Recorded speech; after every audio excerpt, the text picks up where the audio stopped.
Hey guys, how's it going? It is Mark here, aka Disco Biscuits 42, coming at you today with another video. And today, guys, we are back to our regular scheduled programming, and we are going to do some Bloons TD Battles. Ooh, baby. And we got some good ones for you today, guys. We have two games that go pretty late game, but they're against two very, very good opponents. Granted, there's only Ceramic Crucible up. I haven't seen too many boss arenas. I saw BFB Coliseum up for a little while yesterday, but I didn't play that. I am chasing a top 1000 prestige badge, and I am like right on the verge there of getting it. And I kind of, to be honest, I don't want to risk it before Wednesday. I think after Wednesday, after I get my badge, then I will be a little more, daring and take some more chances with my medallions. But right now, I don't have very many medallions, as usual, and I'm trying to just stay in the positives here. But we do have a good opponent in Pro Ice Fisher. I'm going to go with the Ninja Mortar farm strategy in both the games I will show you today. I'm still kind of working out the kinks in this strategy. I know it's gaining a ton of popularity. A lot of people are saying it's a new meta and stuff like that. And I agree. It is pretty awesome. I'm honestly still more of a fan, and I have more fun playing Dart Ace farm, if I'm being honest with you. But I will say that the big one for $6,000 is just unreal.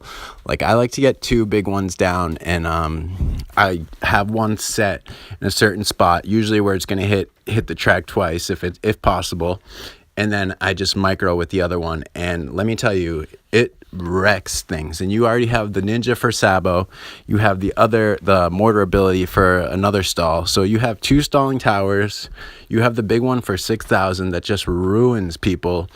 And yeah, guys, and you got the farms, obviously.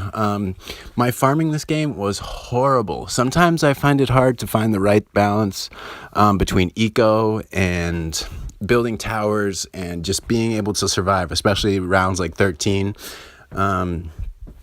It's just, sometimes I can get caught up in it, and I don't have the exact method down. Like when I go dart bomb farm or dart ace farm, I usually have it down pretty good, and I can get that factory up fairly quickly. And hold my own, defend, and send some rushes to challenge people. I'm still kind of working out that system with this strategy.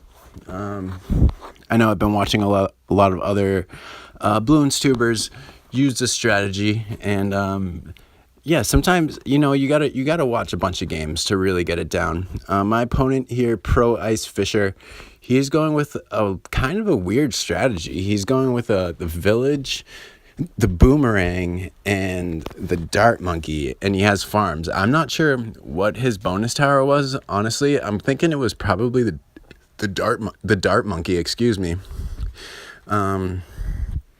Either that or farms, because he's going pretty hard on eco. So farm might have been his bonus. I'm not sure. That's a pretty strange strategy to me. I know village has been getting a lot of play lately because you can just kind of spam villages down, and you can use that monkey fort upgrade to get +1 piercing. And I know that's pretty popular thing to do. But I do like the village. I enjoy it, but I hardly ever take it. If I get it as a bonus tower, I'll take it instantly because it is super useful for farming. But as you can see here, my farms are just horrible. I keep having to sell and rebuy them, and my opponent's getting a fairly decent defense going for himself here. I'm kind of going for the desperation play. I'm just planting 3-1-0 farms. Just trying to do anything I can to try to gain some ground here. It's already around 23, and I am just way behind on everything. I know my opponent's using this weird strategy, and I just still can't seem to hold my own. I'm desperately trying to get a big one here for round 25, and I'm going to have to boost just to stay alive. I don't know what I'm doing with my ice tower in this too. I got the ice as a bonus, and I'm just using it horribly, to be honest. My opponent's going to take a shot at me here. Luckily, I have the big one up. I'm going to have to sell all my farms to get the big one, but I do take care of it. no problem. I do have to boost, so I'd say that was a pretty successful rush by my opponent there. He's smiling at me. He knows he's causing me some stress over here. He's going to take another shot at me. He's going to send a bunch of Moabs. I'm going to take care of them with the big one, Micro. And I thought he rage quit right here, but he came back pretty quick. So he did not rage quit, but he is looking pretty low on defense over there, and he doesn't have any farms. So I'm not sure why he sold all those farms just to send me Moabs, especially when I destroyed them all the first time. I'm just a bit confused right now. And he just went all in, and he ended up taking the L. He sold too many things. He used up his fan club. He didn't micro in time. He probably couldn't have rebought it anyway because he was drained so hard. But yeah, we get into this next game. I'm going with the Ninja Mortar farm strategy again. This guy has a #1 Supreme Leader badge. So at some point in time, this guy was a #1 player in the world. And he is going to go a very interesting strategy, as you see. Now, when I see something like this, like when I see a guy with so many games played, top 3 badges, a ton of badges, and he's in Ceramic Crucible, and they go these weird strategies, I just assume that they're just testing. Now, that being said, I don't think that takes away from any W's that may or may not happen in this game. As a result, as from the opponent testing strategies, because hey, you're a top tier player. If you're testing strategies, that's fine, but I don't think that takes away from any wins that could happen while you are testing strategy, because a win is a win is a win, and a loss is a loss, right? Either way, no matter how you cut it. And he's going to put down a Cobra. Now, luckily, this Ninja Mortar strategy is pretty much came to light because of Cobra users. And it's pretty much the ultimate counter to Cobra. So I see him put down the Cobra. I'm not worried at all about it. I think I can handle it. I'm more worried about that #1 badge, honestly. As soon as I saw that, I threw on the screen recorder. Both of these games were done with the screen recorders because sometimes I don't always have my, my screen recorder running, and I'll just be playing just casually, and I'll come across a good opponent, and I'll just throw on the screen recorder just because, it might be a great game, and if I get the W, it'd be cool to have it on film. Because it's always cool to post wins against very good opponents, I feel like I have too many videos where I just post like round 13 wins or just not very exciting games. But I know if I'm playing these good opponents, it's probably going to be a good game, and I'm either going to get smoked or I'm going to get a W, and it's going to be awesome. And, you gotta love those clickbait titles, especially with Bloons, which it's kind of hard to get some views. If you guys are subscribed to the channel for Bloons or any of the other mobile games I play, and you saw those Pokemon card openings the past few days, do not worry. That's not going to take over the channel. That's just a hobby of mine. I'm getting back into it. There's a new set of cards released, Guardians Rising, and I've just been super into it, and I thought it was really cool, and I wanted to share it with you guys. So hopefully you guys enjoyed a little change of pace, and yeah.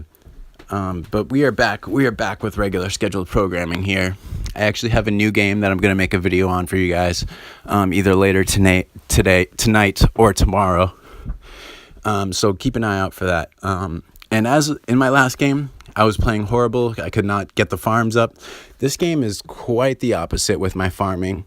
I think I got my farm up in round 16, which is awesome. That might be a new best for me, to be honest. I normally do not get my farm up that quick. And I saw Zerd do it the other day, and I pretty much kind of mirrored what he did. And I ended up getting up 16, or like right at the beginning of 17, which was awesome, and which is very important when you're playing against Cobras. You definitely want to get that farm advantage. You want to get that factory up as quick as possible. Now this guy, he's going with Banks. I'm just kind of confused with how he played this. He has a bunch of wizards down the end of the track. He has ice, so he has a slowdown ability. He has one slowdown, and he has a misdirection with the Cobra compared to my Mortar slowdown, my Sabo slowdown. And if I really wanted, I could use the glue ability, but we all know that doesn't affect Moabs or BFBs or CMGs. So I don't know, the glue is just kind of an extra bonus. It's my fourth tower. I know some people don't like when you use your fourth tower. I don't know if it's like cheating or if it's just kind of, it's more like competitive rules. You're only allowed to use 3 towers, but we're not playing competitive rules. We're playing Ceramic Crucible. I have no problem using the fourth tower. They give it to you, I'm going to use it. So I'm going to take a little shot at him here. I'm really not expecting this to kill him, but he does have to sell all his banks, and he has to boost, which I consider a win. And all his Cobras are pretty much gone at this point. I think he's kind of giving up on the Cobra strategy, which is great for me. I thought he was going to go the other way and just spam a ton of Cobras, but he decides to give up on the Cobras and go with the Summoned Phoenixes towers, which I think is a horrible idea, because as the later this goes, the higher my chance of winning is going to be, because let's face it, wizards just cannot hold their own in the mid to late game, and as the later it goes, you are just getting weaker and weaker. And the Mortar and Jitsu and the Border and Ninja are probably some of the best late game towers for sure. Just the cheapness of the 4th tier upgrades on the Mortar is unreal. It's got the buff it got in 4.1 was unbelievable. And it's just getting so much play. Some people even think it's kind of cheap at how good it is.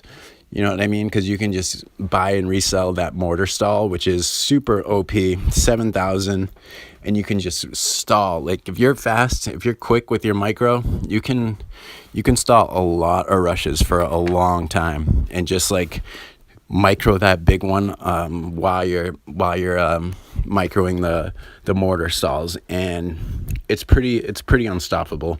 It's very, very strong late game. The big one is just hits for so much damage.